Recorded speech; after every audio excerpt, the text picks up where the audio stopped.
So do you want to introduce yourself and then we'll just go from there? Lovely. Okay. Yeah, and my book's just out, which Yeah, I'm very excited about. yeah. Yeah. So So awesome. that's exciting, and yeah, it's interesting. It's an interesting feeling. Hmm. In what way? Um, well, I grew up dyslexic, Hmm. and nobody knew about dyslexia in the early 50s. Hmm. So growing up in school, I got beaten for not being able to read and write and not being able to learn from books. Hmm. But mathematics was my subject. I was number one. I was top for maths all through school. And so they actually ended up thinking it was willfulness, Ah, you okay. know.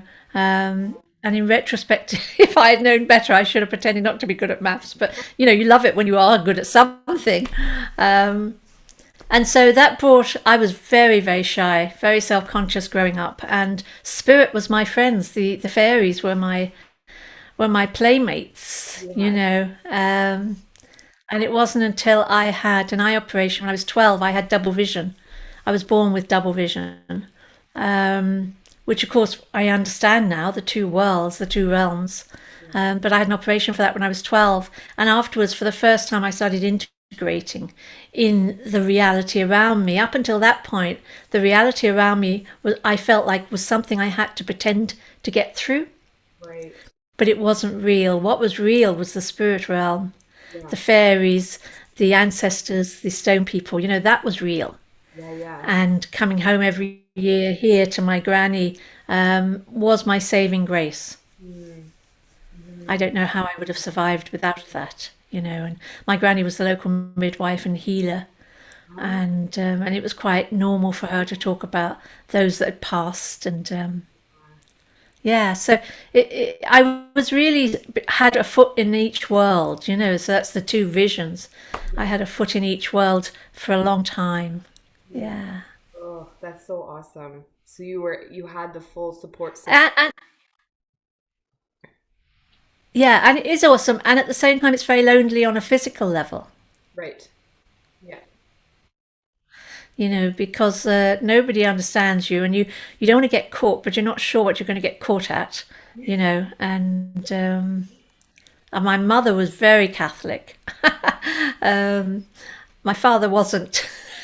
He wasn't at all, but my mother was. It's the rosary at night and that sort of thing. And she didn't want to accept her gifts, and she did have gifts. She was an amazing healer, and she would know when people were passing. She could smell death, Mm. but she didn't. She grew up in a different island to my granny. Okay. My granny's island was a much freer place. It wasn't until 1923, when Ireland became a union, before we actually became a republic, that Yeah. the church, the Catholic Church, took over at that point. Right. And so Catholicism changed in Ireland, and it became something to be feared. Mm. And so everybody was frightened of breaking sins, whereas to my granny's generation, you know, she wouldn't go to mass. My mother would say, "You're not going to mass," and she'd say, "Sure, God knows I'm busy today," and she'd get on with what she was doing. And so it was much, much looser, and we'd leave gifts to the fairies, and she'd take me to talk to the fairies, and it was a very, very different type of belief. Yeah. It was all inclusive, really. It was a very much a balance, and it's interesting that in North Kerry, because I live in County Kerry, in North Kerry, they had the last of the Bealtaine fires in the 1940s, and those Bealtaine fires started way before AD. Right. And you think, wow, the last of them was 1940s, and now, of course, we're doing them again, to the point where 3 years ago, the president of Ireland actually lit the Bealtaine fire. Wow. And yeah, and so it is amazing how we have here a saying, the wheel turns. Yeah. On our spiral path, the wheel turns again and again and again. And so we're moving again into that space of really recognizing and honoring all that we carry, and carrying it into our future selves as well. Mhm. And Catholicism is just falling by the wayside. Yeah. Yeah. Yeah. And so say that the because your granny would be providing the teachings and the offerings and that to your mom. So what do you feel happened in between that relationship that your mom really stuck to the Catholic? Well, yeah, I do feel very strongly, when most kids go to school, Mhm. they will take on what they're given at school as the law. Right. And they will often not acknowledge what they're learning at home. And that happens and has happened to a lot of Indigenous people as well. And I remember even with my eldest daughter, before she went to school, and she would be painting, a house and the sky, and there'd be amazing colours, and you'd see auras. And then I remember she was only at school about a month when she painted this picture with a square house and little fluffy, clouds. And I said to her, Joanna, what is that? And she Yeah. says, that's a house, mummy. And I said, but that's not how you paint houses. And she went, oh, yes, the teacher told me what I did was wrong. Ah, And this is how it looks. right. So I believe it was the same thing, really. Okay. You know, my mother took on the Catholicism as the law, Mm, whereas with Granny, it was like, she was embedded in a very deeper, more ancient space that just didn't, yeah, it didn't affect her in the same way. And we know now in my family that my mother was she was on the spectrum. She okay. was Asperger's. And Yeah. in those days, we didn't know about that, of course. Right. It's only two of my daughters work with special needs, Mm, and one works in child protection, and the oh, other one works with teenagers of special needs.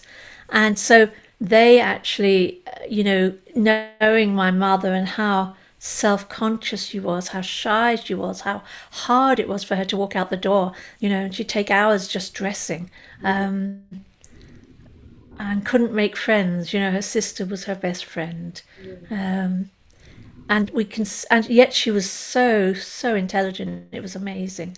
um, but she's very shy, very quiet, and she went from here up to Dublin when she was 15, 16 because they lost the farm and she had to go and make work. Her father died when her mother was pregnant with the last child, and Irish was her language. She spoke Irish. oh, And when she went to Dublin, they made fun of her because, well, one, she was 4'6". My granny was 4'2". oh, But two, Irish at the time was only seen as a poor person's language. And okay. so my mother was absolutely mortified when they made fun of her. And she swore she'd never let us learn the language because she didn't want us to be seen as poor, you Right. know. And so that was all part of, I think, closing down. And she tried very hard to fit in. I Right. think she spent her life trying to fit in, Mm, trying not to go into that other side. But on another level, I mean, with my children, she could hear them on the phone a cry and she could tell me what was wrong with them. mm, She'd say, that's, you need to ring the doctor. There's something wrong. That's not teething and mm, things of that nature. She just had that. And my uncle, when he came to see us and when he left, she came in and she said, he's dying. I mm, said, how do you know? She said, I can smell it from him. So mm, she had the gifts. She just didn't want to. Yeah, she was frightened to go there because to her it was a sin, whereas to Granny it was as natural as breathing. yeah. But that's often the way where it skips a generation. Yeah. My granddaughters now are both adults, and my eldest one just loves it. She talks away about that type of thing with me. She's 22, and she also has done psychology. So they're just using the gifts in a different way, really. Mm, beautiful. And so you spent a lot Yeah. of time with your granny then in order to kind of have that passed down to you? I did growing up. We spent every summer with her. So I would come back with the first relatives because we lived at the time in England in a place that was often called another county in Ireland, County Kilburn, Mhm. because it was full of Irish people. So we would come back every summer, and my brother and I, and spend the summer with her and go back to England on with the last of the relatives. And yeah, she was an amazing person. She was the local healer and midwife in the area, and She brought over 63 children into the world Wow. of assisted women with, by assisting with, and she would live on the farm with them Mm. until the woman was well enough to do her jobs again. So she would cook and feed the children, milk the cows, feed the chickens, wash the clothes. She became everybody's granny. Wow, yeah. And I've had people come to me and say to me, I know your granny was your granny, but she was mine too, which is lovely. And they paid her in kind. She never went without food, milk, eggs, bacon, Hmm. potatoes, whatever she needed. That's how they did it in those days. Um, and so, yeah, she was beloved here. She's a Oh, lovely little woman. I actually brought a picture of her to hold. I don't know if you can see it. yes.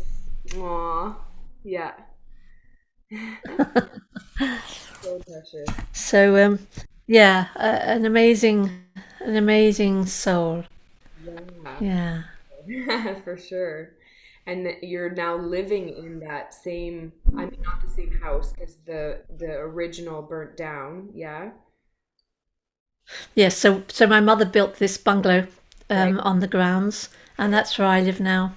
Yeah. You're still. And the land was my mother's. Then it was Granny's before her, and then before Granny, it belonged to Granny's people. So it is very much, and on Granny's side of the family too. So it would come through Granny's mother, the land, because it was Granny's uncles on her side, her mother's side. So it's very much, in a way, a matrilineal line. Yeah. Yeah. So how do you Yeah. notice that affects the work that you do, being fully immersed in the ancestral line? Um, how does it affect it? Well, it's actually the roots of it. Yeah. It is the roots. Yeah. Our ancestors are our roots. Hmm. And I was thinking this morning, how many people come back to Ireland in search of their roots. Hmm. And and when I have my sacred journeys, my pilgrimages in Ireland, which I've been doing since '95, I have mainly women, and sometimes I'll do a mixed group, but often it is just women. And it's amazing how many women find themselves falling to the ground in a sacred site and just crying and not knowing why. Yeah. And I say to them, you're bringing your ancestors home, Yeah. because most ancestors left here because they had to, not because they wanted to. Right. There was no work, there was no food. It could have been the famine, and we had many famines. It could have been the Great Famine. Hmm. So that ache went with them as Hmm. they crossed the waters. That ache stayed, and it went down into the generations until the person who comes home here actually connects with that and realizes, I'm home. And Hmm. they don't know why they feel that, but they do. And they just have to let their ancestors go. They have to let them merge with the land, because the land for us is our ancestor. Hmm. Our ancestors lie in the land. The breath of them is in the air for us. So they are alive and they are with us. They walk with us. They're not something that's forgotten. And Ireland has a great oral tradition. Hmm. And that oral tradition has carried through the generations, it's carried through the centuries. And even up until maybe the end of the 1800s, we still had many Shanachies. And the Shanachies would have been originally the great bards that Hmm. lived with the different tribes, that carried the story of each tribe and was able to tell the stories. And the stories, the lore, Lore, became the law, Law. Ah. It gradually became the law. So Ah. our stories informed us of what was right and what was not right, what worked and what didn't work. Right. And then we gradually, that became what was called the Breton laws. And the Breton laws lasted till around the 1300s, especially in the areas like myself, further away from Dublin. And the laws were all to do with retribution. So, retribution in that if you hurt somebody, you would have to take their role for so many months while they got better. So, say you broke somebody's leg or you hurt their arm, Hmm. you would have to move into that family's home and take care of the family and do the jobs that that person would have done. Wow. And you would also have to give maybe a few sheep, a cow or two, So it was all to do with that balance. It wasn't to do with a punishment as we Mm-hmm. have it today when you lock them up. It was to do with giving back because of what had happened. Right. And they worked very well. And most of the Breton law keepers would travel from village to village. And of course, people would wait for them to come and then say, so it could have happened 4 months ago, Mm-hmm. but they would wait until the lawkeeper was there and then tell them what had happened. And the lawkeeper would listen to both sides. And whatever they said was the law. And most of those lawkeepers were women. Most of the Breton lawkeepers were women that travelled like that. Yeah, so it was a very different way. And of course, the Breton, it also connects with the bee, because bees have always been very important in Ireland. And the whole symbology of the clan, the grouping, the working together, like Mm-hmm. the bees work together. And in our tradition, in the Tuatha De Danann, the people before the Celts, they believed that when you died, your soul was carried by a bee normally to Tir na Og, the land of forever young, to await rebirth. Oh. And your spirit went into the earth, and that's what kept the earth so green and fertile. And so the colour of the flowers, the songs of the birds, the breeze itself carries the ancestors. Mm. Wow. Yeah. And also now we know, of course, that our ancestors went into the earth Mm-hmm. and their bones, their body broke down and became part of the earth, became part of everything that grew from the earth, whether it was the potatoes, the vegetables, whether it was the grass that the cattle ate, the sheep ate, that people would then eat the cattle, eat the Mm-hmm. sheep, or they would milk the cattle, and they would have the milk made into butter, and the cheeses. And so we actually ingested, and we still do ingest our ancestors. Mm-hmm. We take them in within us.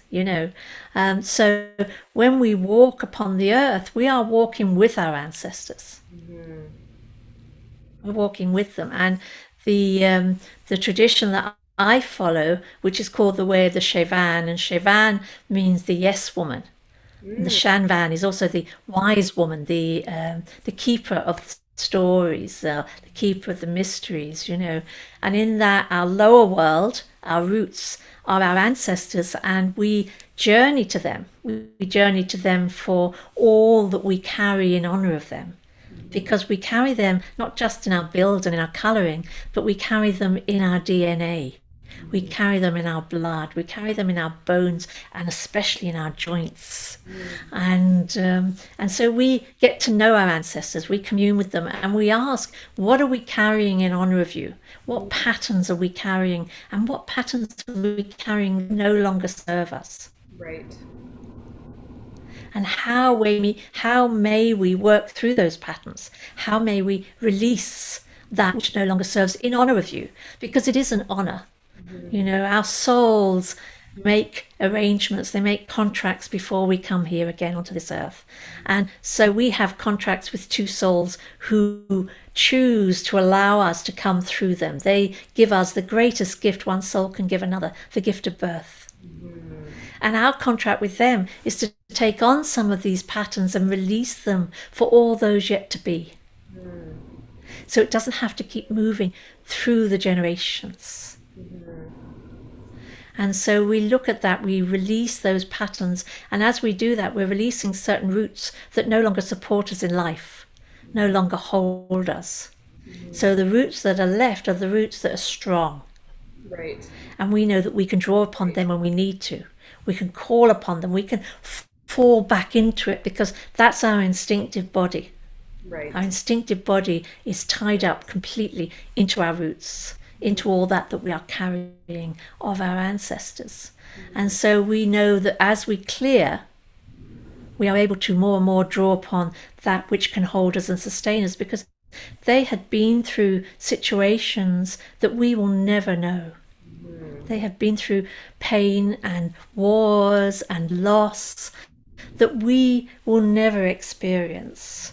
And so we can draw from that, we can learn, and we can grow on. When I had my children, I remember after my first one, I have four children, and well, they're adults. I mean, you wouldn't call them children because I have three adult grandchildren. But I remember with my own children, I realized that I was the foundation from which they grew. Mm. I was the pinnacle from which my people grew, and they were the foundation. I was the foundation from which they grew. So there's this sense of growing on, growing on. So you have two parents, four grandparents, eight great grandparents, 16 great great grandparents. All of this lies within us, and we all have the DNA within us that we can draw upon. So getting to know the ancestors is very powerful for us, you know. And our ancestors in Ireland, in the tradition I was brought up with through my granny, isn't just the bloodline, our mothers, mothers, mothers, etc., the four mothers, the four fathers, but it's also the stone people and the tree brethren. Mm. They in Ireland are our ancient ancestors. Mm. The stone people hold the stories of the land, just like our bones hold our stories. Mm. So the stones hold the stories, and we can go with them, we can go to them, we can commune with them. And through communing, we can actually connect into the ancient past, which becomes part of the ancient future. Right. Yeah. Yeah. Because in our awakenedness of it, in our awareness of it, we can carry that through. Mm. And you know, you look at, say, a stone circle that's been there for over 5,000 years. We are like the life of a butterfly to them. You know, I remember once going to a circle that I absolutely love years and years ago, and the farmer had cut down all the trees around it and taken away all these other things, and I just cried. I was so upset because it looked so vulnerable, this stone circle, you know. And I went up to the stone, the dolmen stone, and I put my hands on it, and I'm crying. I've got 23 women behind me, and I put my hands on it, and I said, I am so sorry. I am so sorry. And I just heard back, do not cry, little one, for we have always been here and we always will be. Mm. And it just shifted me. Yeah. You know, I realized I was getting involved in this illusion of reality around me, but they will always be there, and trees will come and trees will go, you know, and hedging will come and hedging will go, and they will be there. Yeah. So that was lovely. Yeah. Yeah.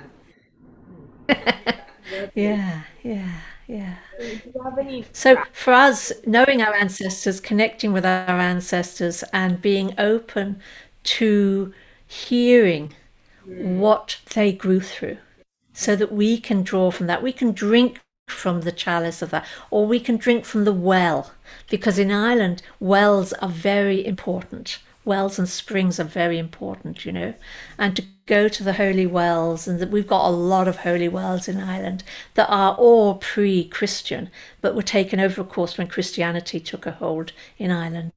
But these wells and springs, we are gathering the water from our most ancient of ancients, the Great Mother herself. This is her gift to us, you know, to replenish us. And so the whole ritual of blessing the water, thanking the earth for the gifts that she gives us, drinking from the water and carrying that, you know, we are replenishing our needs, and each one of us has our own well within us. Mm. And it's a case of moving within, being able to drink from our own well, being able to replenish ourselves. And when we connect with our ancestors, that really opens us up to that realization of how ancient each one of us is. That Mhm. all that we carry goes way back, spirals way back through time Mhm. to that whole place of the beginnings, you know, what they called the first eaves. Mm. Yeah. That's beautiful. Do you have any practices that you do to connect with your inner well or your ancestors? It depends on whether I'm in the house or I'm on the land. Because when I go onto the land, it is the most ancient of ancients, and her name to us in Ireland is the Cailleach, Mm. which is the ancient one, the hag, the crone. And we know that everything comes back to her, Right. that we are born from her womb and we return to her tomb. Mm. And she holds that. And in Ireland, we have many places dedicated to her. And so when we go out onto the land, we're very aware that every step we take is a prayer upon her body, Mm. walking in consciousness. And every water we come across, whether it's a pool, whether it's a spring, whether it's a river, whether it's a lake, whether it's the sea itself, the Atlantic or the Irish Sea. I'm nearer to the Atlantic, of course, right just down the road. Mhm. We bless the water. We Mm. put blessings into it. And we ask that the blessings, the love, be flow into the water and replenish all those in need. That Mhm. when each person takes of the water, drinks of the water, that it will replenish them. And so then when I'm at home and I'm attuning, of course, for me, because of my own tradition, I will see myself moving down into the earth, in through the earth, to my own ancestors. And I will call upon them. And in our tradition, we have an ancestral totem Okay. as well as an ancestral teacher. And our totem is the totem that would have been for our clan. Okay. And if you look at all people come from tribes in the Mhm. world, Mhm. all people go back to being tribal people. We're all tribal people. And so most tribes carried, especially the Celtic tribes coming through Europe, um, carried symbols of their totems with them, whether that was the symbol of an eagle or a bear or a wolf, Mhm. a snake, whether it was a salmon. So we all have totems. So your father's name would have a shield with totems. Your father's mother, your father's mother's mother, your mother, your mother's mother, your mother's mother's mother, Mhm. as well as your mother's father, which would be your mother's there. So these shields, these animal helpers, are part of our makeup as well. They're part of the ancient wisdom that we carry from our ancestors, you know. So we would connect with our ancestral totems, which really help us to see who we are on the instinctive level. This is what I fall into. This is my gut reaction, not my response, but Mhm. my gut reaction. And so my totem for the Murphys, because I was born a Murphy, Ni Maraku, is the lion. Mhm. So I know that the lion is there. Now, my mother's side of the family, bless her, is the unicorn, which is very, very different, you know. Um, and I can feel that the magical part of that, you know, what we call betwixt and between, standing betwixt and between. So the lion has that strength, that holding, you know, and I can actually see that in my children. I could see it in my grandchildren. One of my granddaughters, when she was young, she's a very slender little thing, tiny little head. All my daughters had little heads, you know, like my granny. And Aileen, she was tiny little frame, but she would run around and go just like a lion would, you know. And I thought, my goodness, I know that the totem is coming through her, the ancestral totem, you know. So we connect with our totem to help us to learn our own animal nature, Mhm. which is our instinctive body. And we really embrace that. We don't try to cut it out or, you know, change the energy, because we recognize that is part of our survival. Mhm. That is our survival skills. It gives us awarenesses. It just doesn't have the intellect to tell us what it is. So we might get a sudden feeling in our gut that something is wrong. We Mhm. walk into a place and our gut says, something's not right here. So we bring it up into the intellect and we ask, what is it I'm feeling? Mhm. And we open that to our intuition. And so we open it into our higher self. And then we should receive an answer saying, oh, there's been an argument here. And the second question we ask is, has this anything to do with me? Mhm. And if the answer you get back is no, then you say, okay, then I'll just send light and blessings into this space. But if you hear step out, then you step out. So we begin to evolve our animal nature so that we can hear it, we can respect it, but we are not defined by it, nor are we ruled by it. Right. Because that is our, like I say, that is our survival. Yeah. That's what we need. And so we create a dialogue Mm-hmm. between the instinctive body and the intellectual body and the intuitive body, Mm-hmm. between the instinctive, the intellect, and the higher level, the higher consciousness. So our animal nature, the animal that comes to us, the totem that comes to us, helps us to recognize the gifts we carry and the weaknesses we carry and how we react to certain situations. And so in seeing that, we begin to befriend that animal. Mm. We begin to love it. We begin to hold it and honor it. Like Hercules when he had to fight the lion. It went on for age upon age until one day he turned around and he began to wrestle it. And when he wrestled it, he began to love this strong creature. How strong, how vital, how powerful it was. And instead of wrestling, he began to hug the lion. Mm. And as he hugged the lion disappeared into him. And Hercules realized he carried the lion within him and he'd been fighting his own animal nature all this time. Yeah.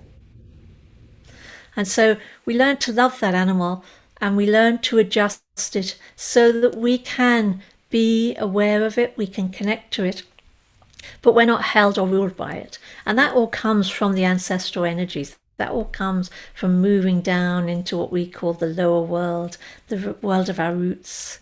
And we have ancestral teachers that help us to see aspects of ourselves and what we are carrying in honor of them. Quite often, somebody might be carrying what we in Ireland call melancholy, Mm. this deep sadness, and that can actually go into depression. And it's amazing how often that can go back in through the ancestry. Mm.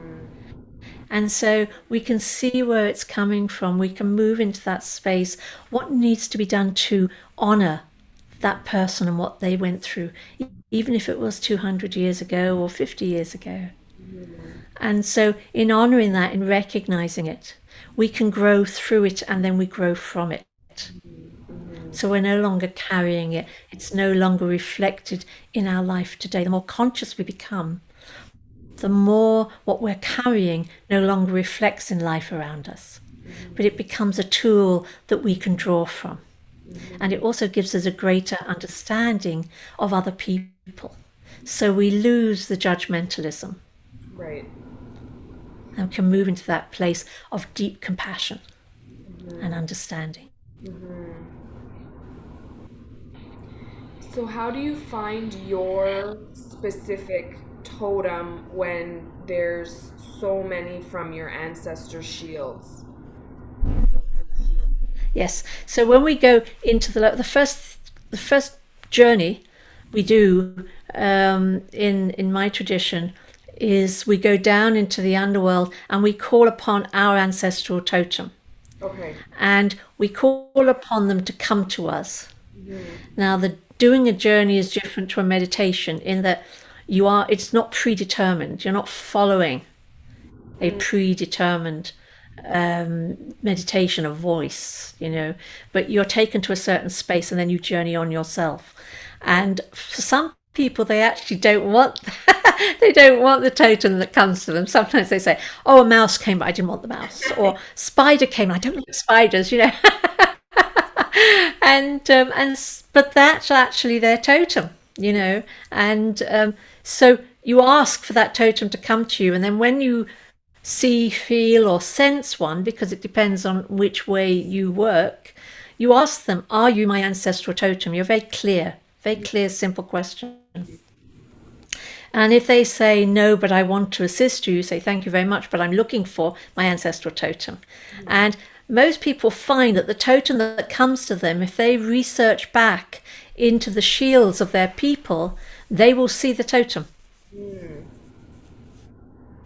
I've never actually had anybody over the many years say to me they haven't seen it on a shield going back 2 to 3 generations, Right. which is really lovely, you know. And I've had 3 people do the work that have been adopted, Mm, and 2 of them ended up finding their adopted parents, not being able to visit with them, but actually one was her real parents died, so, but she found brothers, half brother and half sister, and she was able to see the shield.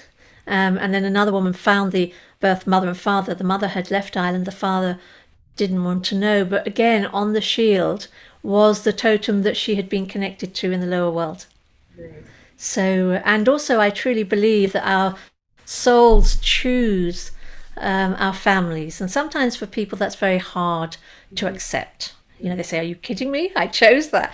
But our soul needs us to grow. Our soul needs us to develop. It needs us to find the tools. And I truly believe also that we're at a stage in the growth of humanity where we're not here for lessons anymore. We're Mm, here to gather our teachings. mm, And so, as we go through situations and bring ourselves to the place of response rather than reaction, you know, being able to see it for what it is in its entirety, rather than seeing it as a trigger for something that's happened in the past, as we do that and learn through that, grow through that, that becomes part of our teachings. That becomes something we carry that others perhaps can avail of to help them in their growth. right. So to me, we are gathering our teachers, our teachings rather. We are gathering our medicine really, Mhm, as we grow on. So the parents, the family that we are born within, is there to help us to open up and to grow, to yeah. take on the responsibility, the ability to respond Mm, to what is happening around us and happening within us. And then if we are adopted, if somebody is adopted, then the family they go into is part of their soul's journey. mhm, This is something that the soul is a part of. You know, as souls, we choose the environment in which we need to grow. And that can be very hard for mhm, some people, very hard. And we can have empathy for that. We can be with them in that. And at the same time, we can't take it from them. That is not recognizing their soul journey, but we can stand beside them when they go through what they need to go through. We can have their back mhm, when they are going through difficult times, so that they can continue to grow. right. And part of my work is actually standing with people, assisting them Mhm, to grow through these things, assisting them to take on all that they are. Because it's not just recognizing what we carry in honor of our ancestors, but it's also recognizing what we've been told verbally and non verbally that is not acceptable anymore. right. You know, Mhm, yeah.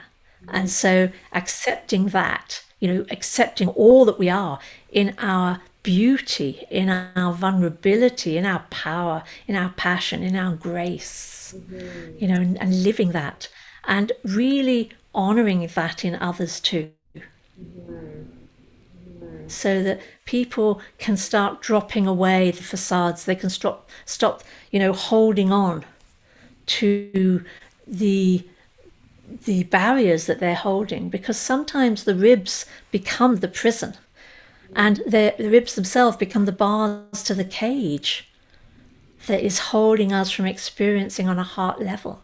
mhm, And so our heart often has to be broken into, mhm. to allow us to be in that place, in that space, you know. And the stronger you're connected to your ancestors, the more you are in balance and awareness of what you carry in honor of your ancestors, the more you can begin to move into that place of bearing witness, Mhm. of having more space to respond rather than being drawn into reactions and pain and triggers. Mhm. Mhm.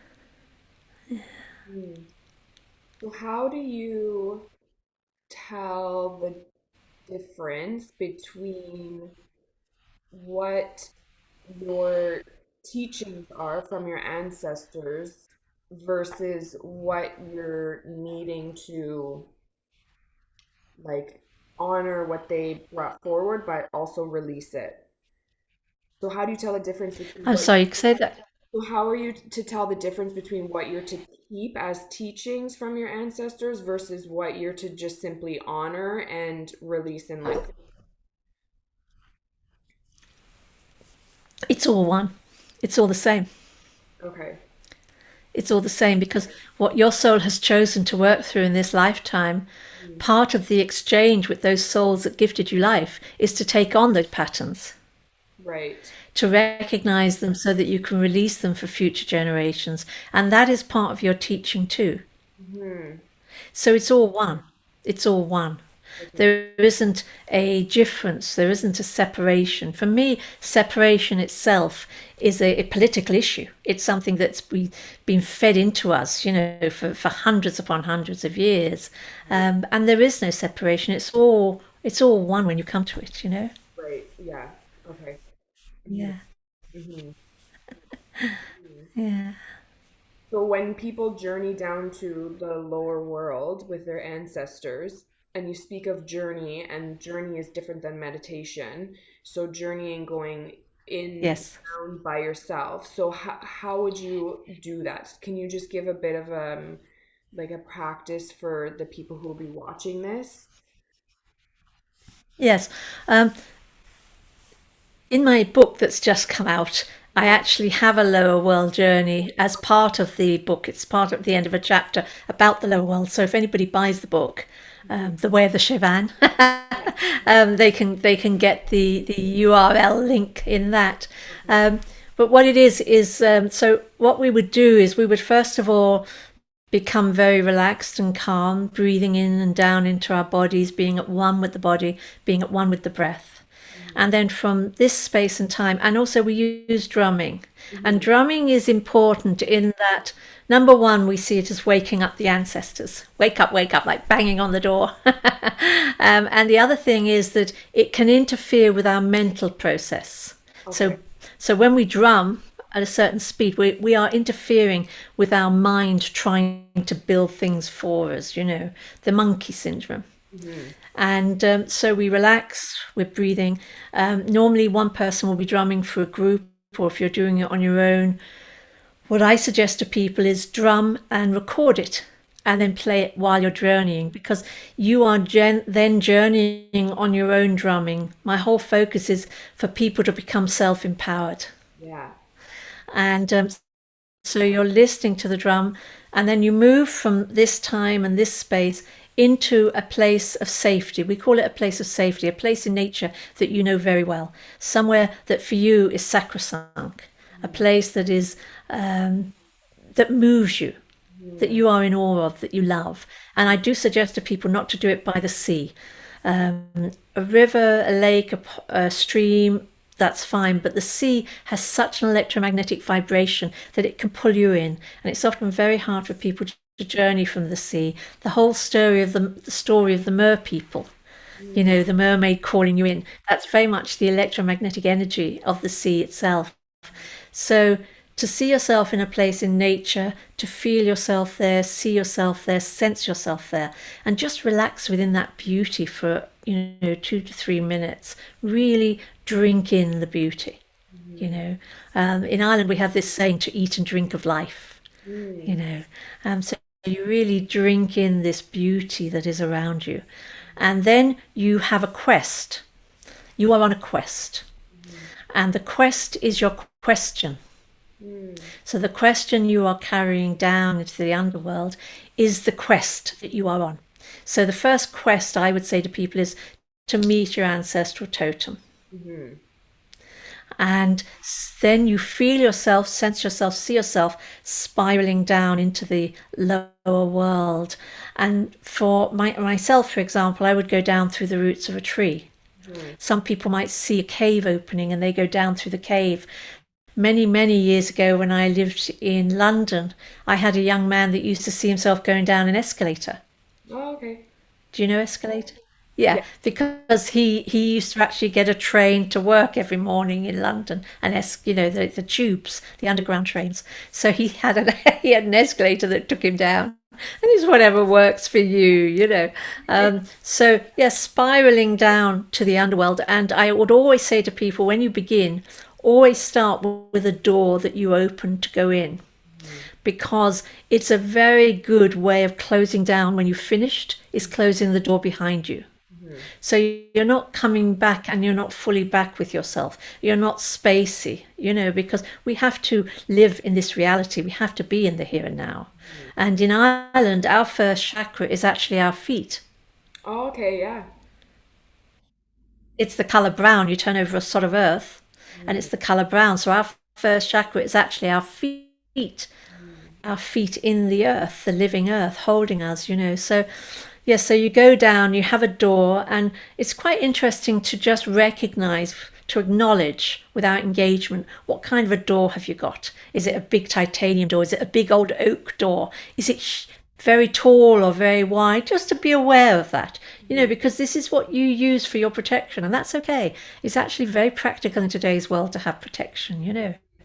And then we go into the lower world, which is the misty world. It's not full of vibrancy and color as the world we have around us. And as we go in, we're calling upon our ancestral totem. So our quest is to find our ancestral totem. And we stay with that. Now, some people don't get anything the first time, but it's quite amazing. Often when they share, they'll tell you things, and you think, wow, that was interesting. That was an interesting message you got and you didn't realize it. We often don't notice the messages that we are given on a day-to-day basis. So I would always have people write it down. And sometimes people are amazed at how much comes out when they're writing too. Things that they didn't consciously think of or take in, but actually their body knows it. And then you would ask your totem to take you to your ancestral teacher. Um, and and your ancestral teacher is the one that would help you, assist you in seeing, recognizing the patterns you carry in honor of the ancestors and how to release them. And for me, in the teachings, if we don't know what we are carrying in honor of our ancestors, we are weak. Mm. And people can manipulate you. You can get caught up in other people's realities. And some people want that. And when I say some people, I mean people that are manipulating can want that. When you know what you carry, whether you're ready or not to release it, once you know, you have power. Mm. You have power because you know what you carry. Mm-hmm. And nobody can use it against you because you acknowledge it. Right. And if you're ready and when you're ready to release it, then you are able to move on. But sometimes for people, it can be very hard. They think, oh, I know I do that. I know I do that every time. I know I attract that into my life. But they're not yet ready because they have an investment in it on some level. Mm. On some level, there is an investment. Otherwise, they'd be ready to let go. And the Right. biggest thing is truthfulness to self. Mm-hmm. Truthfulness to self, being true to oneself, being real Mm-hmm. about what really is going on within you, and what your projections are of self, for self. Mm-hmm. And so knowing what you carry gives you great strength. And then when you're ready to release it, you are also releasing those ancestral patterns, not just for you, but you're releasing them for all those of your bloodline: Mm-hmm. brothers, sisters, children, cousins, nephews, nieces. You're Mm-hmm. releasing it for all those yet to come. Mm-hmm. And so we are assisting the generations that will come afterwards, because we are tomorrow's ancestors. And Mm-hmm. so as we assist them now, they can obviously grow on and grow further. And that's what we need. That's what we are looking for, this evolvement of self, this evolvement of spirit. Mm-hmm. Yeah. So when you meet your ancestral teacher, do you use that as your main teacher, or do you continue to go to the underworld and meet other ancestors? Yes. No, you normally would stay with your ancestral teacher. Okay. And quite often, the ancestral teacher that comes to you And for most people, it's not necessarily the grandparents, it goes further back. Right. Okay. Um, but normally, the ancestor that will come to you is often one that you will carry the nearest DNA to, Okay. that there is similarities between you, and that's why the attraction is there energetically. Mhm. And then if the ancestral teacher has things to show you, tell you, um, they might take you to others. But Mm. normally we would stay with the one. And it's not, like a fun fair where you can go and have different rides and it's going to be even better. It's being comfortable with that teacher and getting to know them energetically so that they are there with you as you walk. I showed you the picture of my granny. Now my granny is there all the time. Mm. I One of the things I used to do was I was a doula, Mm. which is a woman who helps women with births. Now, I didn't know that was the word at the time. My eldest daughter went to live in Colorado. She did a year's exchange, university exchange, and she was actually sent to Kansas and got very ill there. Um, and long story, but anyway, we were able to move her to Boulder in Colorado, and she went to Naropa. Um, Now, for her second child, we didn't get to the hospital on time, Mhm. and so I assisted with the birth in the car, um, and I called upon my granny because my granny was the midwife, Yeah. and I'm here. The cord was around her neck 3 times, around Aileen's neck 3 times, and I just called to Granny. Granny, show me what to do, and I literally let go. I literally let go, and Granny showed me what to do, Mm. how to unwind the cord and which way to go. Because if I'd gone the other way, I could have killed my granddaughter. Mm. And I put my finger down her throat and I blew into her. Mm. And so I had and have complete trust in that connection. Mhm. Yeah. And they are our ancestors. In Ireland, we see our ancestors as walking with us. They're Right. not gone. Right. They are with us. So not only are they in the air that we breathe and the color of the flowers and the song of the birds, but it's in our body. They're in, like I said earlier, they're in our joints, they're in our bones and in our blood. They are just a breath away. Mhm. And so we can connect with them. And, because as I said also about the oral tradition, most places when you would talk to people, especially around the time of Samhain, which is the ending of the year and the beginning of the new year, this is the time when we would talk mainly about our ancestors Mm. because it is the time of the ancestors. And our stories will be, do you remember? And blah, blah. And we'd laugh and perhaps cry. And we always lay a place at the table for our ancestors. Mhm. We always put a meal on the table for our ancestors. And when it's time to go to bed, we put the plate outside. Mm. So there is a recognition and honoring of the ancestors. Mhm. Mm. So the stories still go now. The stories still go on, and people will still tell stories, of their parents or grandparents and uncles and aunts. It's Yeah. just part of who we are as a people. Yeah. Yeah.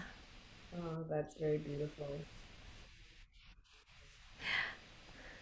So you talked about like your ancestral teacher may not be your grandmother, grandfather. So would it Yes.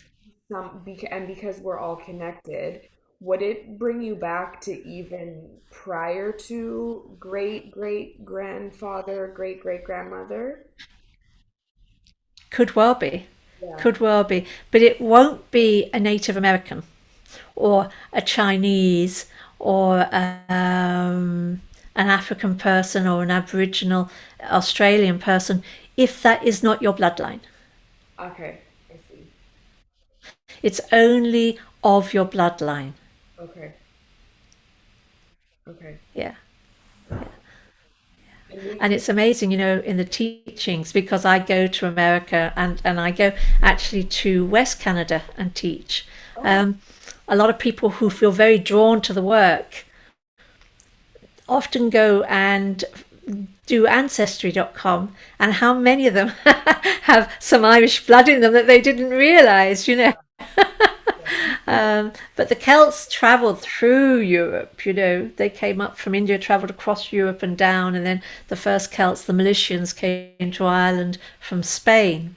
Mm. And we had different peoples before that. Here we had the Nemods, we had the Firbolgs, and we had what we call the gods and goddesses, the Tuatha Dé Danann, who brought great magic with them. And it was also the time, the very beginning of the Bronze Age. So they brought that ability of jewelry making and swords and shields and things of that nature.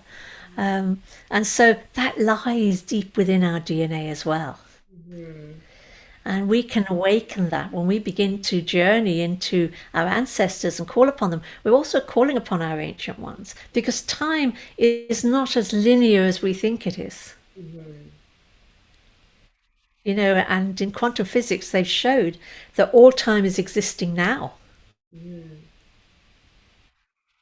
And so we can draw from this and we can draw from that. And the more we draw from that, the more we move into the place of the I am that I am, the more we are conscious and cognizant within every living second of every living moment. Mhm. And I truly believe that's where we are heading towards. That's what we are working on, bringing all that we are into this space and time. And so we're bringing our lives into this space and time. So it's like we're coming in vertically, we're coming in horizontally. We're bringing it all into this space and this time and this interconnection within ourselves, which also brings this interdependency between us and others around us. Mhm. And so one feeds into the other. Mhm. Yeah, that's beautiful. Oh, you're a wealth of knowledge. Oh, thank you. It's so amazing. Do you feel like there's anything else that you need to share, or do you feel like that's a good place to wrap up? I would like to say something else, actually. When you asked, it came through to me. So I would like to, and I thank you for asking the questions. Yeah. um, Many people, when they are having difficulties, either with the environment around them, and I mean that as in on a personal level or the area that they're living in, people will often feel like they need to get out, they need to get away. But actually, you are carrying your environment with you. You are carrying this environment within you energetically. And even though you might not realize it, it's amazing how often this goes back to our ancestors and what we are carrying in honor of our ancestors. And so rather than traveling out and saying, oh, I've got to go and live 2,000 miles away to get away from all this, my suggestion would be slow to still to breath. And in that breath, through that breath, move within, move down, and call upon your ancestral teacher and see what is it that I'm carrying that is bringing up this reaction. And how may I work through this now? So that you don't feel you have to get away. You feel instead that you can actually take on the teaching of this. When we shift into that consciousness, when we shift into that awareness that our soul always has us exactly where we need to be, we have but to recognize it, to acknowledge it. And that doesn't mean that we are passive within it. It means we have the ability to act. We have the ability to choose.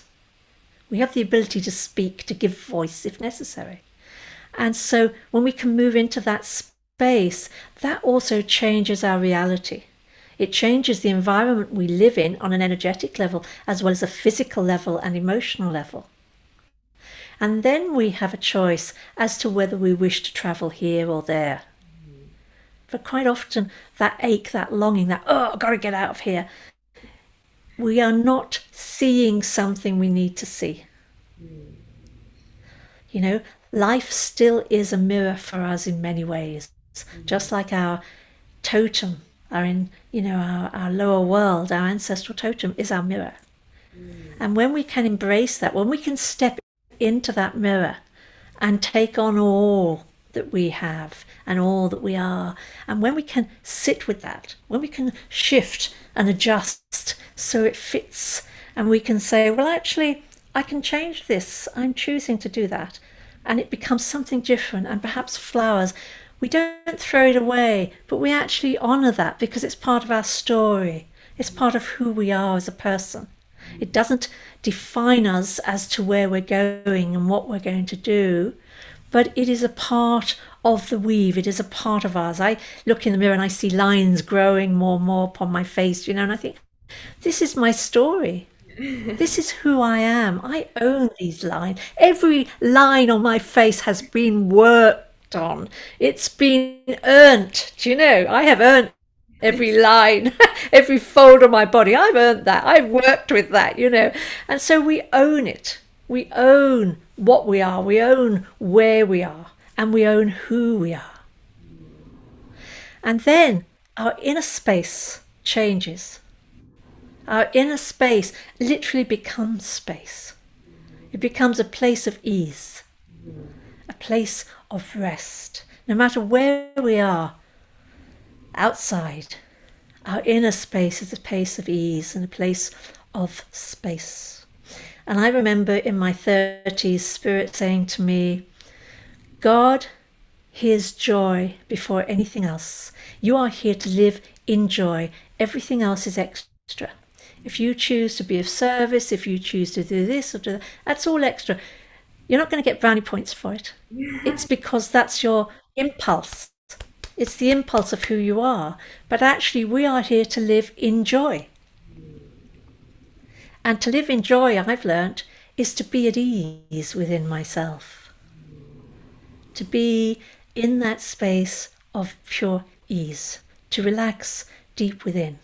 And if we don't go into our ancestral patterns, if we don't connect with the wisdom and also the traumas that we don't necessarily need to name or journey into, we just need to recognize we're carrying them in honor of.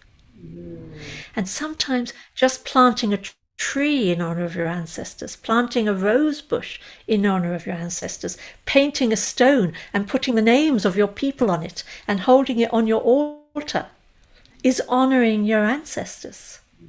And sometimes that brings you into that place of ease. We don't have to keep running. We don't have to keep walking. We just have to be. And to be, we need to be in that place, in that space of ease. And that means on every level, from the lower world, middle world, upper, from our instinctive body, our intellectual body, our intuitive body, from our subconscious, our conscious, our superconscious. It's being at one. Yeah. Oh, so grateful. Thank you for that. Thank you. Thank you. Ah, do you feel, can you share where people can find you that are going to watch this in your book? Yes. So um, my web page is Celtic Soul Journeys with a YS at the end, celticsouljourneys.com, and you'll find all the information there. I teach what's called the Way of the Seabhean, and I also teach ancient Irish shamanism. The difference is the Way of the Seabhean is the ancient Irish way plus women's mysteries, which is to do with rituals and rites of passage. And so that's for women only, and for those who see themselves as women, feel themselves as women. And then the Irish shamanism is for men and women's groups. And as I said, I work at the moment. I have a group in BC, and I work in America. I work here at home in Ireland, and I love my work. I've been working since I was 20. I started working at 20 as a clairvoyant, and then moved into different forms of healing. And so all of my adult life has been connected with spirit and with the energies around me. and it has held me. I Yeah. So I teach, and then I have this new book out called The Way of the Seabhean, which comes out officially this weekend, but those who pre-ordered it will be getting it now in the next few days. And that book is it gives you an idea of the teachings. It gives you an idea of what it is that I carry. And the teachings themselves came to me through my grandmother and also through the Stone people. And I remember for a time in my 30s, I try and I'm nearly, I'm going on to nearly 69 at the moment. So, I've been working a long time. I thought I'd be walking on water by now, but um, but the teachings, I lost the question for myself, or I just let go of it really, as to, are these teachings coming through me from my bones? Am I remembering my own people, or am I awakening to them around me? And after a while, it didn't matter. Yeah. It did not matter. But I do find sometimes now that I hear the voices of the women. I hear the ancient women through me.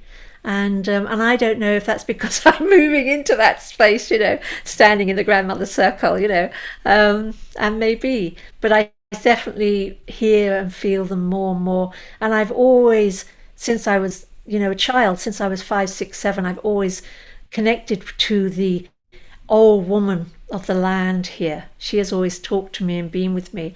And then when I started working publicly around the age of 20, I always had a grandmother circle around me, supporting me and working with me. And that has always been there. And really, the spirit realm and the elemental realm, the ancestors, have held me in my life. They are the ones that have held me and been with me through my life. And I remember once saying to them, why didn't you warn me about this? Why didn't you let me know this was going to happen? And the answer I got was, well, if we had told you, you would have interfered. Yeah. And I thought, no, no, not good enough, not good enough. But, as you get older, you do get wiser, whether you like it or not. You do begin to understand in a different way. Yeah. So I often look back and think these things are quite funny now. Yeah. Yeah, very much. Yeah. So yeah, so Celtic Soul Journeys is the way to go through to see the work, Yeah. and I had to recreate myself on Zoom, which is something that I have been fighting against for at least 8 years. Oh, So I'm now teaching via Zoom as well now, um, and that's okay. That'll work until we can sit again in circle. yeah, You know, for sure. yeah, yeah, So you do yeah, in yeah. person because you do the So virtual circles. virtual circles, yeah. Because you do the in-person pilgrimages, yeah? Yes, I do. I do pilgrimages in Ireland. I do 3 or 4 a year. I don't do more than that. Yeah. And with the pilgrimages, we go to sacred sites. I tell the stories. We move often instinctively into ritual. And I allow the energy of the group really to bring forth what's needed. Right. And we start as strangers and we always end as family, Yeah, of which course. is lovely. So there's great sacredness. There's also times of great laughter. Mhm. There's singing, there's sometimes dancing, and there's sometimes silence. Whatever it is that draws through us. And for almost all people, they do find that it brings shifts within themselves, connections that they didn't realize they had. It begins to come through, manifest through them. And for me, it's very humbling to watch and to bear witness Yeah. to see the opening, the unfolding is a beautiful thing. And I feel very honoured in my own work with people as well as in the pilgrimages to be able to bear witness to that. I find that to be the most humbling and feeling the most honoured by. Yeah, for sure. Yeah. Well, Yeah. I'm very honored to be in space with you in the container that we shared today. So thank you so much for everything that you offered. My pleasure, Breanna. Mhm. My pleasure. Many, many blessings to you. And Bridget's blessings for This coming weekend is Bridget's Day. Bridget Okay. was our great earth goddess, and the first woman who became a nun was given the name to take from the pagan to the Christian tradition. So Bridget is very beloved in Ireland. Yes. It's the time of beginnings, the time of birth. So everything new, Hmm. all that is coming. So many, many blessings to you, and thank you for asking me. Yes. Thank you.